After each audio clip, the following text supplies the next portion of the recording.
ಶ್ರೀಮಂತರ ಮನೆತನ ನೋಡಿ ಕೊಟ್ಟಾರಲ್ಲ ಮದುವೆಯ ಮಾಡಿ. ಶ್ರೀಮಂತರ ಮನೆತನ ನೋಡಿ ಕೊಟ್ಟಾರಲ್ಲ ಮದುವೆಯ ಮಾಡಿ. ಬಿಟ್ಟು ಬಂದಿ ಯಾಕ ಓಡಿ ನನ್ನ ಮ್ಯಾಲ ಧ್ಯಾಸವ ಮಾಡಿ.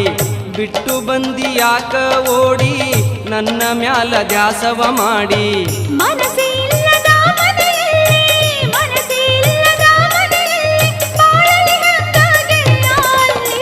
ಯಾಕ ಗೆಳತಿ ನೀ ಹೊಳ್ಳಿ ಬಂದೆಲ್ಲ, ನಿನ್ನ ಮದುವೆಯಾಗಿ 1 ವರ್ಷ ಪೂರ ಆಗಿಲ್ಲ.